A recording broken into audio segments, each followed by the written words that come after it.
네, 할렐루야 샬롬 하고 우리 인사합니다. 할렐루야 샬롬 샬롬 샬롬 샬롬 샬롬. 하나님 사랑합니다. 여러분 주 안에서 사랑합니다. 오늘 17장 말씀이죠. 데살로니가 전도에 대해서 함께 은혜를 나누도록 합니다. 사도행전 17장.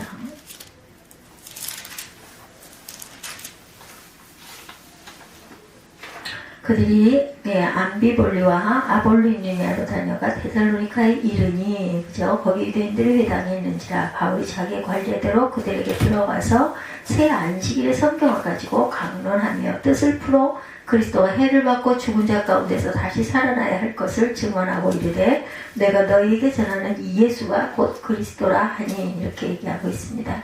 바울의 데살로니가 전도에 관한 말씀을 우리 함께 나눠보도록 하죠.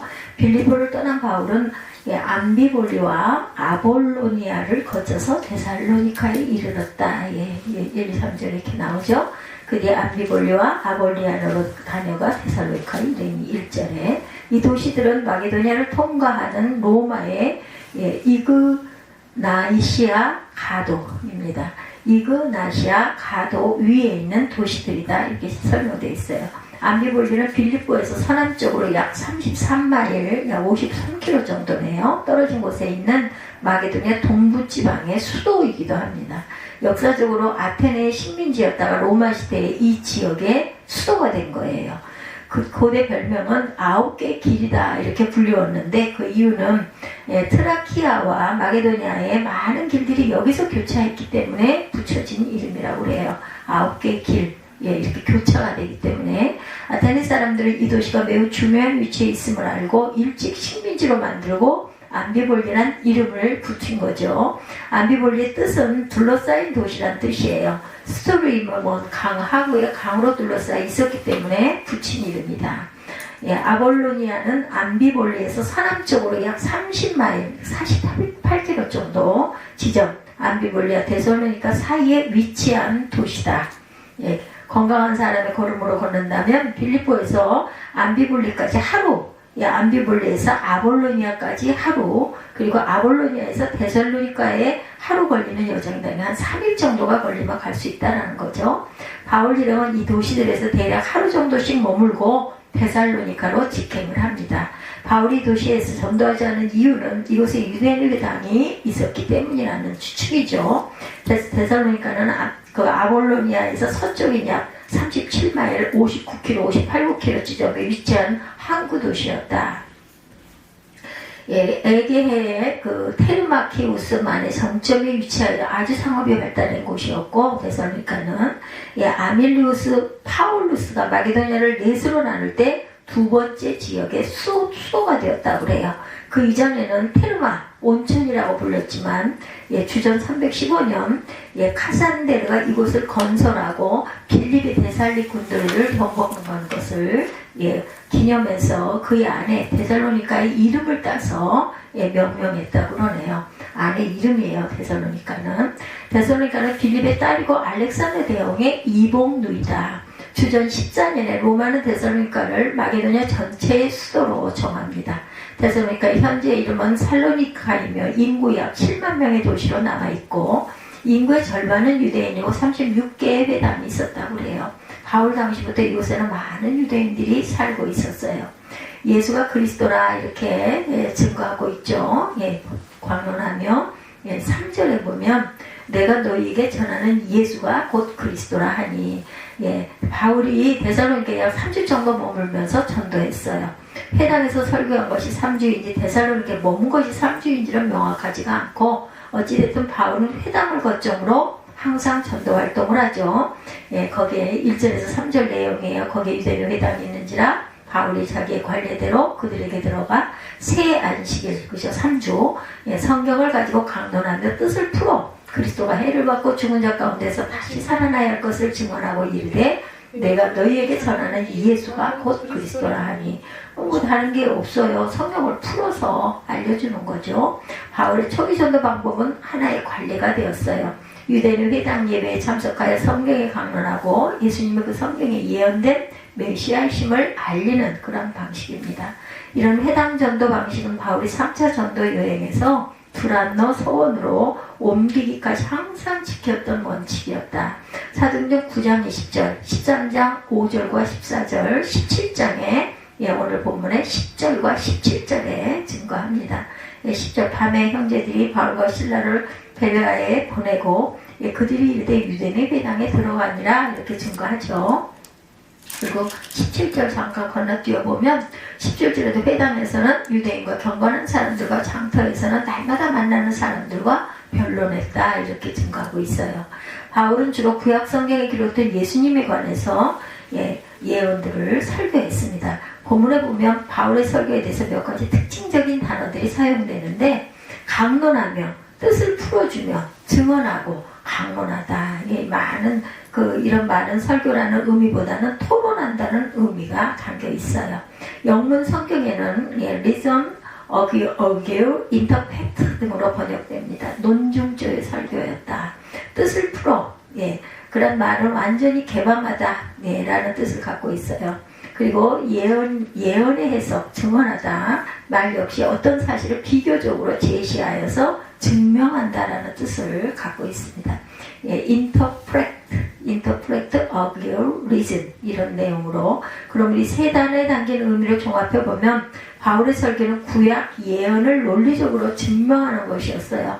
무엇을 증명했다고요? 그리스도를. 구약 성경에 담긴 예언이 바로 그리스도 예수님을 가리킨다라는 사실을 계속 증거해 준 거예요. 예를 들면 이런 내용이에요. 메시아가 베들레헴에 탄생할 것이고 미가서 5장 2절이죠.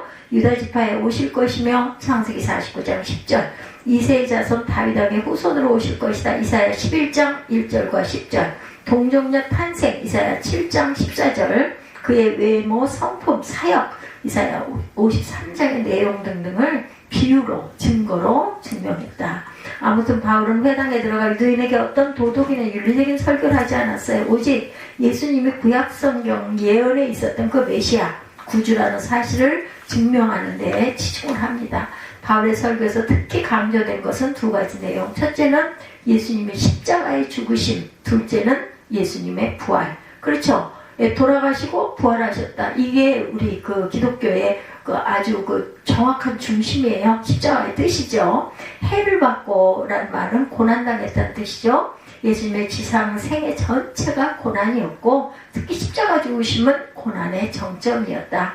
예수님은 하나님의 아들로 고난당할 이유가 전혀 없으신 분인데 고난당하고 돌아가시죠. 왜? 우리의 모든 죄를 대속하시기 위해서.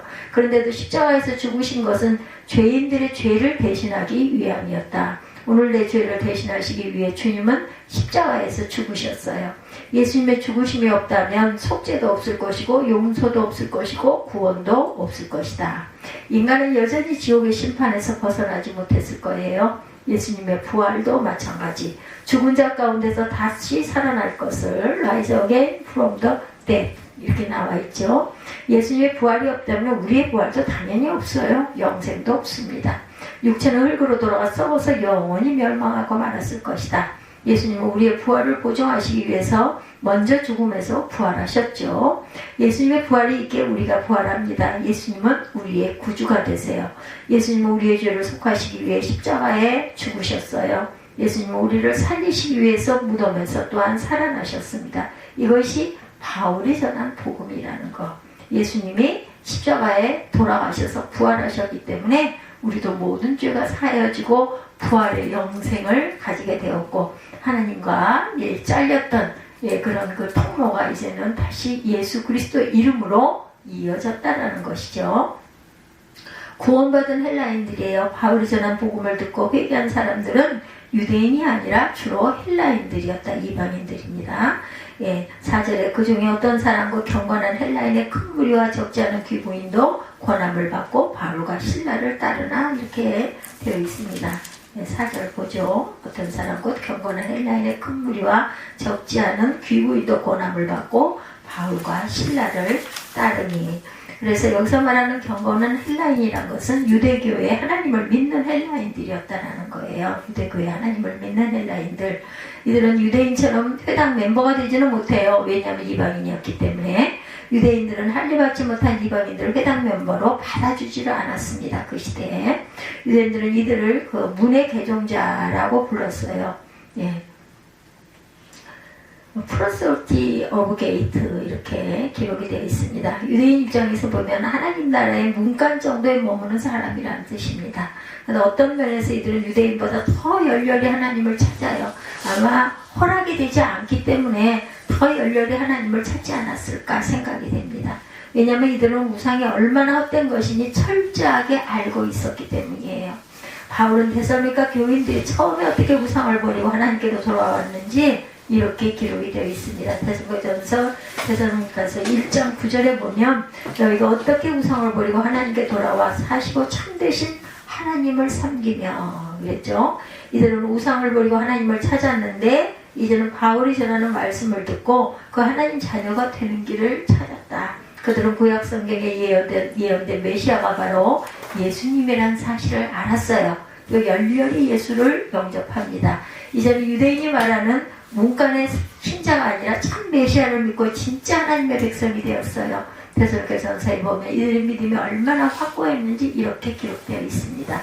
데살로니가전서 1장 10절에 보면 살전 1장 10절에 보면 또 죽은 자들 가운데서 다시 살리신 그의 아들이 어디서부터 하늘로부터 강림하심을 기다린다고 말하니 이는 장래 노하심에서 우리를 건지시는 예수시나.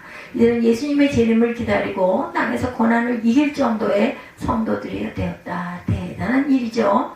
그래서 이 헬라인들이 더 이렇게 열정적으로 예수를 따르고 믿었던 것은 구약에서는 자신들을 인정해 주질 않는데 신약에서는 무조건 받아들여 주니까 그게 너무나 감사하지 않았을까 이런 생각이 들어요.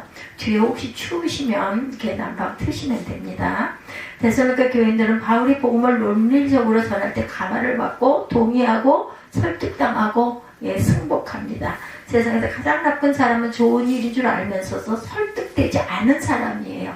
고집을 부리죠. 끝까지 꾸역꾸역 죽어도 싫다는 것은요, 사단이 극악을 떤다라고 밖에는 보여지지가 않습니다. 죽어도 싫을 일은 뭐 있어요.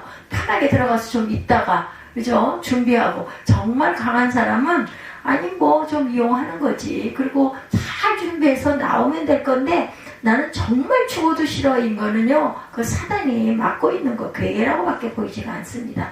때로는 자존심 때문에 설득을 당하지 않기도 한다. 조금 알고 있는 지식 때문에 설득당하지 않아요. 세상 지위 때문에, 체면 때문에 설득당하지 않습니다. 인간관계 때문에 혹은 관습 때문에 설득당하지도 않아요. 바로 애굽의 바로와 같은 사람, 아합 같은 사람들이에요.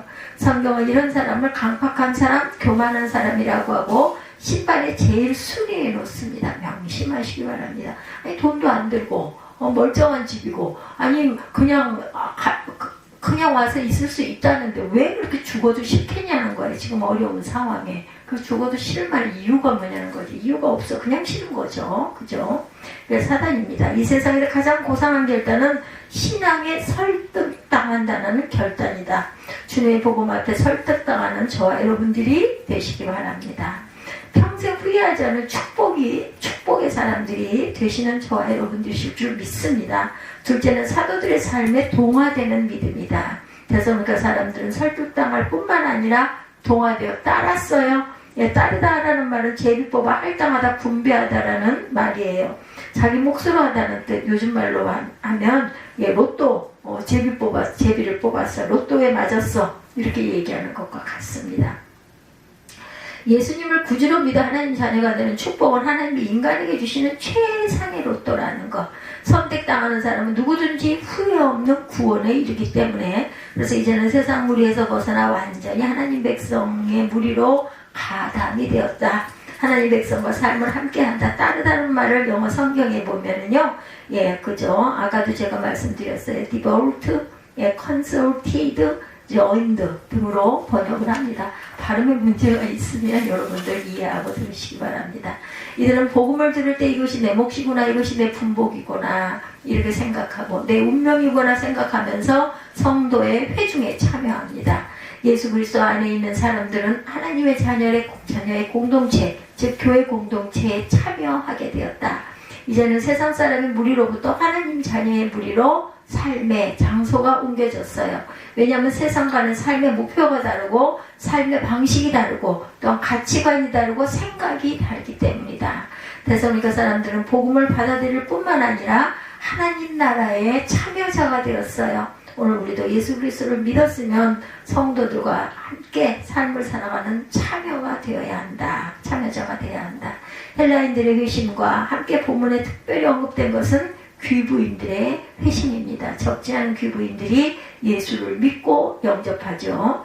예, 귀부인 이들은 아마 높은 지위에 있는 사람의 부인들, 예를 들면 총독의 부인 정도 되는 사람들이었을 것이다. 추정합니다. 이들이 주님을 영접한 것을 의미해요. 복음은 모든 사람을 위해 주어졌어요.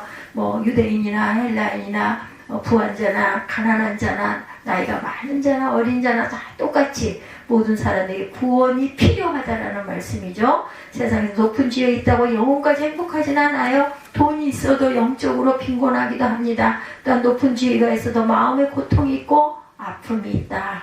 명성이 있고 지식이 있어도 인생에 풀지 못할 짐들이 있습니다. 니고데모는 공임원으로 지위가 있고 명예가 있고 재산이 있어도 영혼은 구원받지 못하고 방황하고 있었죠. 지금도 대한민국은 매달 1000명 이상이 자살을 하고 있다고 해요. 죽고 싶다는 사람이 그렇게 많다고 합니다. 죽으려고 했었다는 사람들도 많아요. 그만큼 인생이 고달프다는 거, 우리가 살아간다는 것 자체가 굉장한, 아까도 우리 잠깐 나누기도 했지만 정말 공부하고 힘들고 몸이 조금 어디가 불편하면 정말 불편하고 죽겠죠. 귀부인들의 회심은 바로 이런 구원의 필요성들을 보여주었다. 오늘 예수를 믿고 구원받아 삶의 모든 그 짐에서 여러분들 해방되시기를 주님의 이름으로 축복합니다. 마태복음 11장 28절입니다. 수고하고 무거운 짐진 자들아 다 내게로 오라. 내가 너희를 쉬게 하리라. 이 말씀이 얼마나 이런 분들에게 큰 위안이 됐겠어요. 그 짐 다 내가 져줄 테니까 내 발 앞에 내려놓고 너희들 편히 쉬어라. 샬롬 하셔요. 샬롬 이렇게 말씀합니다. 유대인들이 소란을 떨죠. 헬라인들이 바울의 전도를 받고 구원받은 것과는 달리 유대인들은 난리가 났습니다. 데살로니가 유대인들이 많다는 것은 이미 말씀드렸고 오늘날에도 7만여 명의 인구 중에 절반이 유대인이라고 해요. 유대인의 세력이 상당합니다. 그들은 많은 사람들을 동원하여 난동을 부립니다. 그들은 사람들을 동원해서 난동을 부리죠.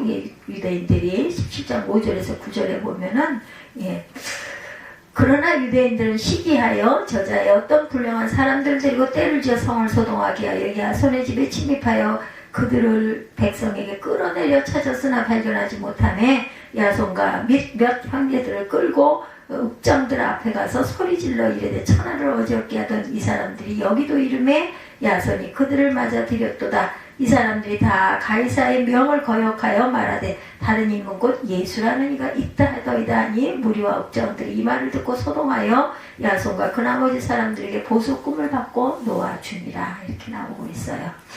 보석금을 받고 놓아줬다. 돈을 받고 놓아줬다는 거예요. 그들은 바울과 실라를 시기하고 참 복음에는 관심이 없었습니다.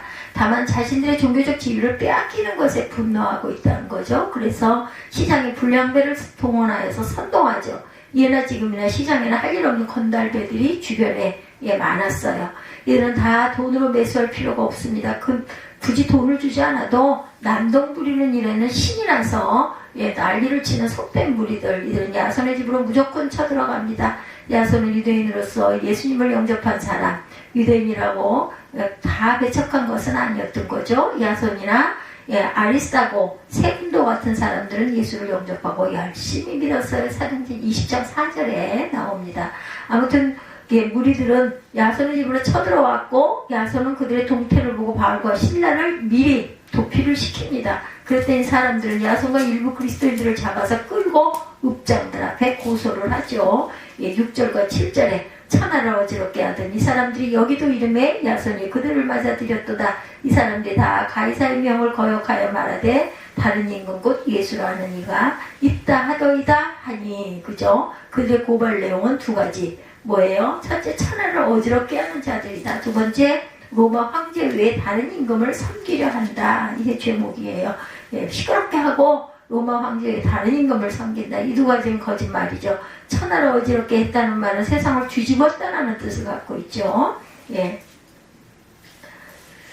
upside down, turned the world upside down. 무슨 혁명을 했다는 뜻인데 바울은 거리에서 선동을 한 적도 없고 사람을 서럽게 한 적도 없었어요. 조용히 복음을 전했을 뿐이다. 바울이 형제 외 다른 임금을 섬기게 한다는 것도 전적인 왜곡. 예수님이 빌라도에게 신문을 받으실 때에도 같은 질문을 했어요. 보면 요한복음 18장 마태복음 27장 11절에 내가 유대인의 왕이냐? 주님은 분명하게 대답을 하셨습니다. 내 나라는 이 세상에 속한 것이 아니라 만일 내 나라가 이 세상에 속한 것이었다면 내 종들이 싸워 나로 유대인들에게 넘겨오지 않게 하였으리라. 이제 내 나라는 여기에 속한 것이 아니니라. 요한복음 18장 36절입니다. 유대인들은 조상 덕분에 천국 백성이 되려는 사람들, 그들은 아브라함의 자손이기 때문에 구원받았다 이렇게 생각하는 사람들, 혈통주의자들, 율법주의자들이다. 그들은 참 메시아이신 예수님을 십자가에 못 박아 죽이죠. 그들은 초대교회 복음이 이르는 곳에 박해 앞잡이가 되기도 합니다. 성경은 이들 준엄하게 책망하죠. 요한복음 8장 40절에 보면 너희가 아브라함의 자손이면 아브라함의 행사를 할 것이오늘 지금 하나님께 들은 진리를 너에게 말한 사람인 나를 죽이려 하는도다. 아브라함은 이렇게 하지 아니하였느니라 이렇게 예수님 말씀하셨어요. 로마서 2장 28-9절입니다. 너희는 너희 아비 마귀에게서 났으니 너희의 아비의 욕심을 너희도 행하고자 하느니라. 저는 처음부터 살인한 자여 진리가 그 속에 없으므로 진리에 서지 못하고 거짓을 말할 때마다 제 것으로 말하나니 이는 저가 거짓말자니요 거짓의 아비가 되었음이니라. 사도 바울 역시 이런 말씀을 합니다. 대저 표면적 유대인이 유대인이 아니요 표면적 육신의 할례가 할례가 아니라 오직 이면적 유대인이 유대인이며 할례는 마음에 할지니 심령에 있고 의문에 있지 아니하다라고 말씀하세요. 이 칭찬이 사람에게서가 아니요 다만 어디에서 하나님께서니라 라고 증거하고 있습니다. 유대인들의 소라는 데살로니가 교인들에게 큰 깨달음을 주었어요. 예수 믿는 사람들을 박해를 이겨야 하는구나. 바울은 후일 데살로니가 교인들이 당한 고난에 대해서 이렇게 격려합니다. 형제들아 너희가 그리스도 예수 안에서 유대에 있는 하나님의 교회들을 본받는 자 되었으니 저희가 유대인들에게 고난을 받은 것 같이 너희도 너희 나라 사람들에게 동일한 것을 받았느니라. 데살로니가 전서 2장 14절의 내용입니다. 형제들아 너희가 그리스도 예수 안에서 유대에 있는 하나님의 교회를 본받은 자가 되었으니 저희가 유대인들에게 고난을 받은 것 같이 너희도 너희 나라 사람들에게 동일한 것을 받았느니라. 그들이 고난받은 것처럼 너희도 고난을 받았다라는 거죠. 믿음의 초기부터 반대나 박해를 이기는 성도, 어떤 난관이라도 극복할 수 있는 저와 여러분들이 되시는 2024년이 되시기를 주님의 이름으로 축복합니다.